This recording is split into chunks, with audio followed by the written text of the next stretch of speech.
Hello friends, welcome to Poonam Dua classes. In the previous video, we have given information about the eligibility of AMU entrance exam, Aligarh Muslim University.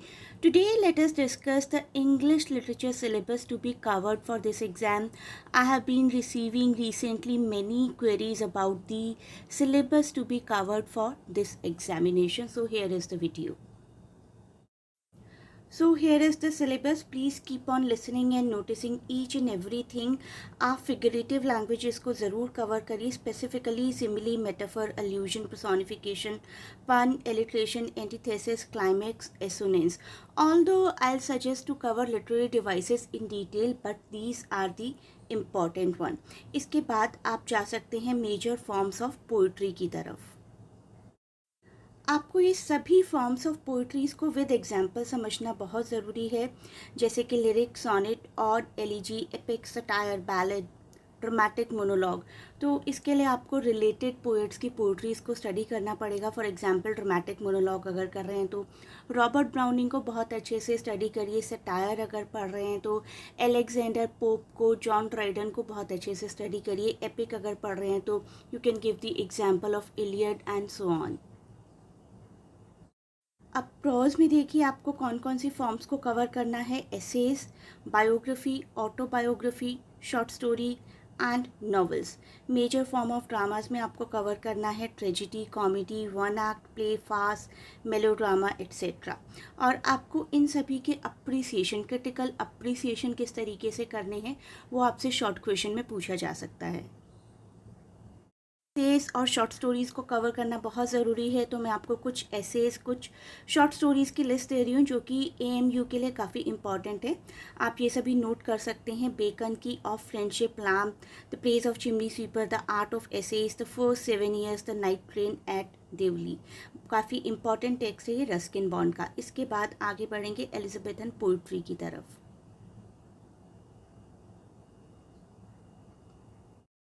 Elizabethan poetry की बात करें और Shakespeare के sonnets की बात ना हो तो ऐसा पॉसिबल नहीं है. शेक्सपियर का बहुत ही खूबसूरत और सबसे famous sonnet number 18, shall I compare thee to a summer's day, जो कि खूबसूरती से आयाम्बिक पेंटामीटर में लिखा गया है. And sonnet number 106, when in chronicles of wasted time. इसके साथ ही साथ Milton, Gray, Blake, Robert Burns, इन सब को कवर करना भी बहुत ज़रूरी है. अब आगे बढ़ के थोड़ा सा रोमांटिक पोइट्री की तरफ देखते हैं. वर्ड्सवर्थ का the world is too much with us काफ़ी इंपॉर्टेंट पोइट्री है और काफ़ी फेमस भी है. इसके साथ ही साथ lines written in early spring, not so famous but very important. 6 stanza की काफ़ी खूबसूरत पोइट्री है which is set into sets of 4 lines, जिसको कि हम क्वार्ट्रेन भी कहते हैं. S T Coleridge, Kubla Khan, very famous. Byron, all for love, and on the castle of Chillon by Lord Byron itself, and Shelley का Ode to the West Wind, Keats का On First Looking into Chapman's Homer and Ode to Autumn.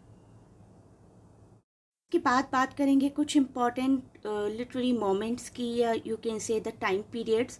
जैसे कि Renaissance है, आप लोगों को पता होना चाहिए कौन सा टाइम पीरियड, कौन से लिटरेरी मोमेंट की बात करें और वो कौन से टाइम पीरियड में एग्जिस्ट करता था. जैसे कि renaissance belong to 14th century, Augustan period belongs to 18th century, romantic period had a peak from you can say approximately 1800 to 1837, and Victorian period 1837 to 1901, modern period first half of 20th century. और इसी तरीके से हमारा post modern period आएगा जो कि second half of 20th century में है. इसके बाद हम कवर करेंगे कुछ 19th century के ब्रिटिश नॉवेल्स. ब्रिटिश नॉवेल्स की जब बात करें तो जेन ऑस्टिन का नाम काफ़ी ऊपर आता है. सेंस एंड सेंसिबिलिटी आपके लिए इम्पॉर्टेंट नॉवेल है एक. And the return of the native by Thomas Hardy. अब बात करेंगे कुछ विक्टोरियन और मॉडर्न पोइट्री की, जिसमें कि टेनिसन का नाम सबसे ऊपर आता है, Ulysses specifically, and Robert Browning my last Duchess, Arnold Thyrsis, Dover Beach, Yeats का the lake isle of Innisfree, among school children, W.H. Auden का seascape, the shield of Achilles, and Eliot का landscapes, New Hampshire, journey of Magi. इसके बाद हम बात करेंगे Shakespearean drama की. वैसे तो सभी शेक्सपियरियन ड्रामाज आपके लिए काफ़ी इम्पॉर्टेंट हैं, लेकिन जो ज़्यादा इम्पॉर्टेंट है एएमयू के लिए, that is Macbeth and as you like it. और इसके बाद पोस्ट शेक्सपियरियन ड्रामाज में देख लेते हैं क्या क्या ज़्यादा इम्पॉर्टेंट है। She stoops to conquer, very important post Shakespearean drama by Oliver Goldsmith. Look back in anger by John Osborne, arms and the man by GB Shaw and all my sons, very famous play by Arthur Miller. इसके बाद बात करेंगे कुछ एक्सर्प्ट्स की जिसकी आप लोगों को नॉलेज होनी चाहिए, जैसे कि excerpts from Charles Dickens by Jane Smiley. Jane Smiley presents a very fresh, very illuminating take on the life of Charles Dickens, and excerpts from Delhi by Khushwant Singh. Delhi, a novel, very famous novel by Khushwant Singh. इसके बाद देखिए Understanding Elizabeth Bishop through One Art. One Art is a poem by American poet Elizabeth Bishop, originally published in New Yorker 1976 में publish हुई थी ये poetry. In the excerpts itself, we will do excerpts from Golden Bow by Fraser. The Golden Bow, a study in comparative religion, बहुत ही wide ranging comparative study है mythology और religion की, written by Scottish anthropologist Sir James George Fraser. And then Salman Rushdie, very famous writer, very famous controversial writer I must say, उनके हम करेंगे excerpts from Haroun and the Sea of Stories. If you are preparing for AMU, you should have the knowledge of Death of Salesman by Arthur Miller, The Great Gatsby by Fitzgerald, and To Be or Not To Be. ये बहुत ही खूबसूरत soliloquy है by Shakespeare used in Hamlet. It is the opening phrase of a soliloquy given by Prince Hamlet, the so-called nunnery scene of William Shakespeare's play Hamlet, Act 3, Scene 1. In the speech, Hamlet contemplates death and suicide.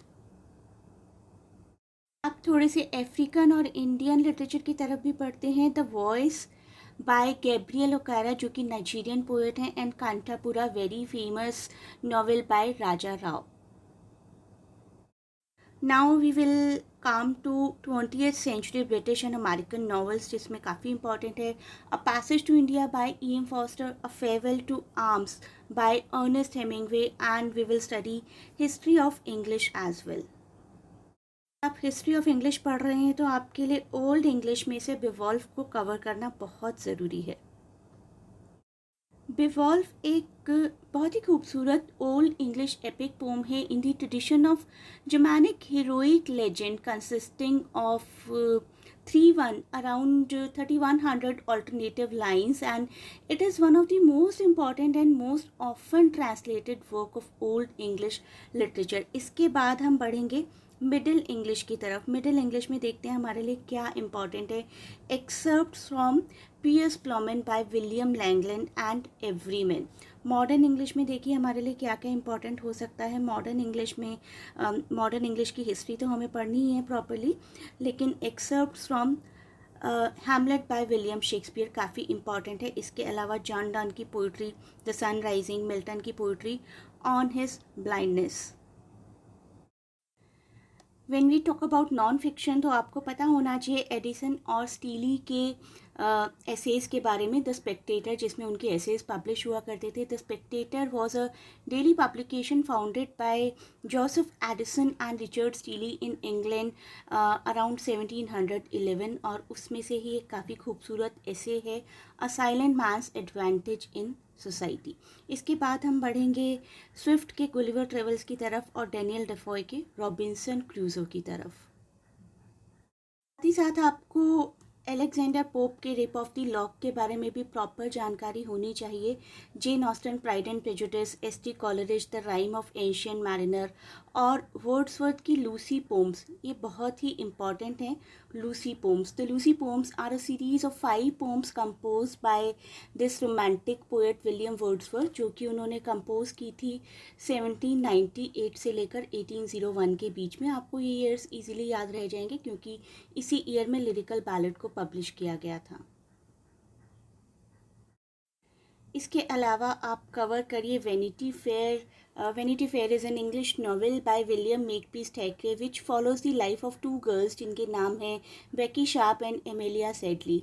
एमेट their friends and families during and after the Napoleonic wars. तो Napoleonic wars के आसपास की ये stories हैं, very important to cover. Robert Browning की बहुत ही खूबसूरत poetry in the form of dramatic monologue my last duchess.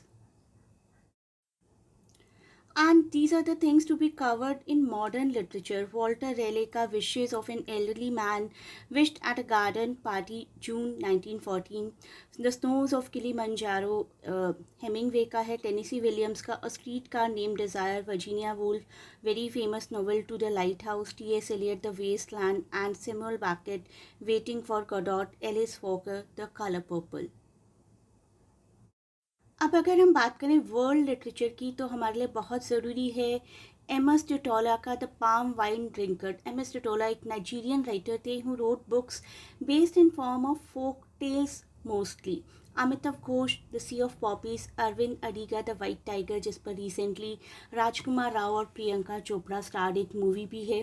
Pablo Neruda I do not love you except because I love you. Such a beautiful name itself, paradoxical name. चलते हैं कुछ translation studies की तरफ जिसमें कि important है गालिब की कुछ गज़ल्स, मंटो तौबा take Singh, Premchand Sadgati and Mahasweta Devi Draupadi. Actually the word is Draupadi लेकिन लोकल लैंग्वेज में इसको लिखा गया है Draupadi. Here comes the critical theory part जो कि काफ़ी इम्पॉर्टेंट है and many students find it tough as well. इसमें आपको बहुत सारी थ्योरीज और क्रिटिसिज्म के तरीक़ों को पढ़ना पड़ता है. शुरुआत करते हैं लिबरल ह्यूमनिस्ट थ्योरी से, उसके बाद रीडर रेस्पॉन्स थ्योरी आपके लिए बहुत इंपॉर्टेंट है and we will do some post colonial theories as well. देखिए हमें पोस्ट कॉलोनियल मार्क्सिज्म इन सब को भी कवर करना पड़ेगा यहाँ पर, कॉलोनियल डिस्कोर्स को, कल्चरल स्टडीज़ को. कल्चरल स्टडीज़ में स्पेसिफ़िकली हमें कुछ राइटर्स को कवर करना पड़ेगा जैसे कि Stephen Greenblatt and Raymond Williams. ऐसे राइटर्स को आप ज़रूर कवर करिए. इसके बाद we will move on towards these concepts of Mikhail Bakhtin, very famous writer. Mikhail Bakhtin की जितनी भी ये थियरीज़ हैं, dialogic criticism, polyphony, dialogism, heteroglossia and carnivalesque, इनमें से कोई ना कोई एक थ्योरी आपको either in the form of objective और सब्जेक्टिव आती है एग्जाम में. It is a very famous writer Mikhail Bakhtin, Russian philosopher and literary critic and scholar जिन्होंने literary theory, ethics and philosophy of language पर बहुत काम किया है. So these are the topics that you need to concentrate and study very deeply to crack the entrance of AMU. Thanks for watching and best of luck for your exam. Keep watching this channel. Do share and subscribe.